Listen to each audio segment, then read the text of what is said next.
All right, let's talk some Lamar Jackson. Listen, the comeback was incredible. I did not think this was Lamar's best day. I really didn't. I thought Lamar had one of his worser days, maybe his worst game of the season, quite frankly, in this one. And you still won, so you got to feel pretty good about that. If you have not watched too much of my content, I am as big of a Lamar Jackson fan as it gets. I think he's an elite quarterback. I think he's a top 5 quarterback. He's one of the best, most exciting quarterbacks I've ever seen. I thought he made some mistakes in this one, and I don't think he had as many, at least like splash plays as we're used to seeing. The one thing I want to make sure I say, though, and I'm going to get to it sort of in the second half of this video, is there certainly were a good amount of plays that were smaller plays, but he was consistently doing well, especially sort of in that, second half and in overtime, with the exception of, the interception that wasn't his fault. So let's get into the film. Let's talk about what he did poorly and what just the Ravens offense did poorly, and also what they did well, because, again, you still won the game and put up 30+ points. So let's just get into it. So let's start off with this one. It's going to be man coverage, and you see where Lamar is going to want to hit. Mark Andrews, his trusty number 1 receiver who is a tight end in man coverage. This is the kind of guy he wants to throw the ball to. It's a route that can work against this coverage, especially, the player who's covering over the middle of the field, the linebacker. He's going to actually go to the offense's left, so it will be just a true one-on-one for Lamar. Look, Jackson takes the snap. He originally looks to the left, but then, reads the coverage well, spots the linebacker. And I almost wonder if him and Andrews weren't entirely on the same page here, because it's going to be a bit of an odd throw. I mean, Andrews is going to basically just run backwards, which is not what he really should do. And I almost think Lamar was expecting him to sit a little bit. Watch the throw being behind, and again, maybe I'm making excuses for Lamar, but that looks to me more of just sort of a miscommunication than it is just a completely missed throw. But that's, I'm not saying that's better or worse. I'm just saying that's kind of what the Ravens did a little bit in this game. There were just some clunkiness. There were some clunky plays. Something like this, where what's going to happen is that it's going to be just a quick wide receiver screen pass. This is kind of one of those throws you basically have to make 100% of the time. You're not allowed to miss this throw. However, when Jackson takes the snap, he is going to miss the throw. So again, is that a miscommunication as well? Because you do notice that right there, Hollywood Brown kind of steps forward before running back, when it goes a little bit forward, but Lamar could still see him. So, I mean, it's 100% on Lamar, even if it was a bit of an odd communication thing. So they got to just clean that stuff up. They do. Now let's go to, I'm going to break down 2 of the 3 turnovers, kind of, although there were then only 2 turnovers because, this one that you see on the screen is going to get called back due to a penalty. Actually, there was, another one that was just not his fault. It was a tipped pass. At the line. I don't really blame quarterbacks for that. Anyways, on this play, what's going to happen is it's going to be an option play. 4th down and 2, Lamar keeps it himself. There should be one unblocked man. If the unblocked man goes for Lamar, he pitches it back. If the unblocked man stays too far wide for a potential pitch, Lamar keeps it himself and runs and picks up the 4th down that way. One key block, though, that's not going to work is going to be the right guard's block on this one. Watch what happens. Look, due to some initial contact early on, he's not able to get there. Good, heads-up play for Minnesota to just get into that spot. And now what you're going to see is that this is a tough situation for Lamar Jackson. There's an extra Minnesota defender there. So if he keeps it himself, he's going to get nothing. If he pitches it, he's also probably going to get nothing. In this spot, you'd probably say, hey, just pitch it. Hopefully you can get a broken tackle. It'll be easier that way than it would be because there's more space for you to try to do it yourself. But it's a tough situation. What you can't do is what Lamar is going to do. Lamar, while getting hit, is going to try to flip it backwards. Ends up, being a fumble that was recovered by Minnesota. However, they ruled a horse collar, which I'm not even sure if that was kind of weird. But regardless, catch a break for the Ravens. It's just not a good decision by Lamar Jackson, and he's lucky it didn't come back to bite them, I would say.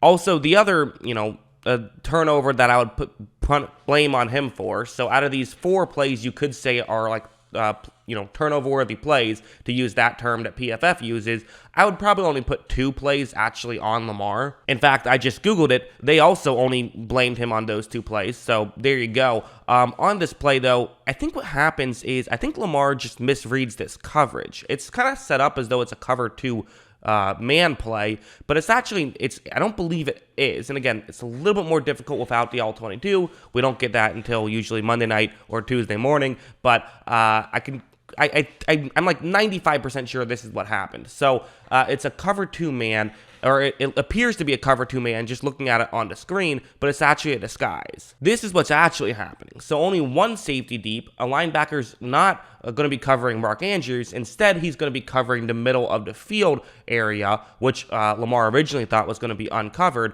and the player who's picking up Andrews is going to be the safety. So this means there's a couple of shifts. For one thing, the safety who is currently lined up deep to the offense's right, which is towards the bottom of the screen, he's not so much worried about staying deep, he's worried about covering Andrews. The other thing is that the safety towards the top of the screen is going to be running over towards the middle of the screen. So that's another key factor. And on top of this, the player who Lamar thinks is covering Andrews isn't. So look at how Lamar takes the snap and he looks over the middle of the field and sees that, okay, wow, this looks like a miscommunication. A linebacker is pushing Andrews off. It's clearly man coverage. You know that. So because of this, I think Lamar sees this and says, okay, I have an opportunity. The safety who is currently lined up to the offense's right, which is towards the bottom of the screen, is playing far off enough that Lamar can make this throw. The issue is he just has no reason to suspect that the deep safety is actually going to be, right over the middle. He thinks he's going to be a lot further towards the offense's left. Look, when he makes this throw, there's going to be a safety basically right there. He was coming over because of the disguise, but he already had that head start and can get over there a lot quicker. If that wasn't the case and he was actually, 10 yards further towards the top of the screen, this is an easy completion for a big gain. So you see why Lamar made this decision. It was just a misread of the situation. As you see, it does get picked. So, good defensive play for sure. This is why you disguise stuff. Lamar does have to be a little bit better on reading that stuff. But, at the same time, it does happen. These things do happen. Going over here, there were some legitimate good plays as well. Like on this one, it's going to be it's a zone coverage play in the red zone, and you see how it's essentially a cover 2 zone, but with the red zone formation, you want to throw it a little bit towards the back of the end zone instead of shallower, but, basically wherever you throw it, there's going to be a Minnesota defender in the area. With 5 guys covering the middle of the field, they're going to have space no matter where you try and throw it. Look at how when Lamar Jackson takes the snap, it's Devin Duvernay who's running to get to the back of the end zone. The issue is there's just a wall of Minnesota defenders right in front. But Lamar's throw is just a perfect throw. Incredible catch on top of that. So great job by both of them there. Like that stuff was like, wow, okay, that was a good play. And that's kind of the thing about Lamar is even on his bad games, he's still going to have these plays. Like, you think about some of his bad games over the years. Like I think about the Titans playoff loss. Like he still had a number of tremendous plays in that one as well. Of course, there's always stuff like this, which really led to the comeback. Because we should mention, I am coming off as negative in this video. Like the Ravens won and put up 34 points. And a big part of what they were able to do was just methodically drive down the field with stuff like this. I mean, it's just going to be a simple play, but it's a play that Lamar adds to an offense that most teams just don't have a guy who can add, where you're going to run a quarterback draw, which is a great situation, right? Because you can block the 4 guys at the line, and your center can go up and block a linebacker. Meanwhile, every other Vikings player, at least 5 of them, typically have to pay attention to the 5 eligible receivers who are out wide. So look, Lamar takes the snap, and you're going to see him. He's easily able to run over and just pick up a first down right there and nearly a touchdown right there. It's like a free 10 yards, and he can, get those plays basically consistently, and they can do that just so frequently that's kind of what works for them. And also stuff like this. I thought that once they started running play action, they had a lot more success. I don't know the numbers on it, but it seems like they ran a lot less play action in this game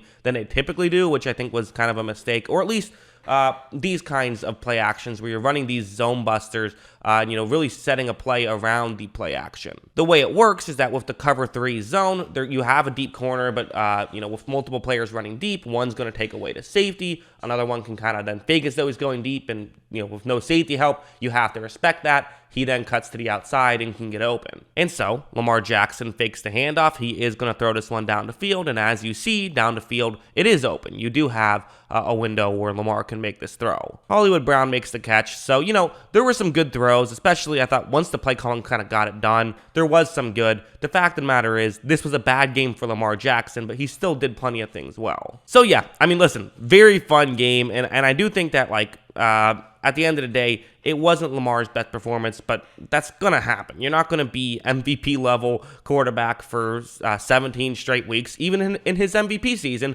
there were some lows, and then you get to the highs, right? There's always ebbs and flows. And the nice thing about Lamar is he has kind of become one of those guys where you always feel like you have a chance now when you have Lamar on your team, which is kind of funny because the narrative in his first couple of years was he couldn't come back from behind. So pretty funny stuff. Kind of goes to show fourth quarter comebacks can in a large way be a team stat, not a quarterback stat.